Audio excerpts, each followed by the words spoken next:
सुनु सुनु रसिया आब नहीं बजाऊ, आब नहीं बजाऊ विपिन बंसिया, सुनु सुनु रसिया। महाकवि विद्यापति द्वारा रचित सुनु सुनु रसिया आब नहीं बजाओ विपिन बंसिया। सुनल जाए। सुनु सुनु यो रसिया आब एहि जंगल में मुरली नहीं बजाओ। हम बेर बेर अहाँक चरण गहैत छी, बेरी बेरी चरनार बिंद गहि सदा रहब बनि दसिया। ठीक छै, हम बेर बेर अहाँके चरण गहैत छी, सदक्षण अहाँके बहिकिरनी भऽ कऽ रहब, सदा रहब बनि दसिया, दासी बनि कऽ रहब। की छलहुँ की होयब से नहि जानहु, वृथा होयत कुल हँसिया। हम की रही की होयब से की अहाँ जानऽ गेलहुँ,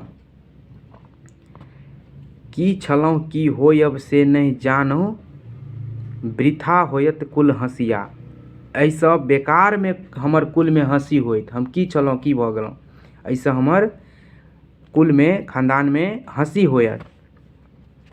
अनुभव ऐसन मदन भुजंगम, हृदय गेल मोर डसिया। हमरा तऽ होइत अछि जे कामक ई साँप हमर हृदय के डसि लेलक अछि। हमरा होइत अछि जे अनुभव ऐसन मदन भुजंगम, हृदय गेल मोर डसिया। हमरा एहन होइए जे कामक ई साँप हमर हृदय के डसि लेलक है। नंद नंदन तुअ शरण न त्यागब, बरु जग होय दुर्जसिया। तैयो हे कृष्ण हम अहाँके शरण में रहब, बरु ई संसार हमरा कतबो अजस दिए, केतनो अपयश दिए, ठीक छै, तकर बादो जे छै से हम अहाँके चरण में, अहाँके शरण में रहब। नंद नंदन तुअ शरण न त्यागब, बरु जग होय दुर्जसिया। विद्यापति कवि सुनु, विद्यापति कह सुन बनितामणि, तोर मुख जीतल शशिया।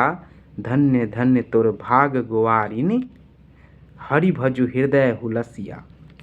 कहै छथिन विद्यापति जे हे सुनु हे सुंदरी, सुनु हे नायिका, अहाँके मुँह चान के जीत लेने अछि, अहाँके मुँह चान के जीत लेने अछि। अहाँ तो भागमंत छी, हुलसल मोन सँ कृष्णक भजन करैत रहू। खूब खुशी पूर्वक भऽ कऽ अहाँ जे छै हुलसित भऽ कऽ, प्रसन्नचित भऽ कऽ कृष्णक भजन मोन सँ करैत रहू, अहाँ भागमंत छी।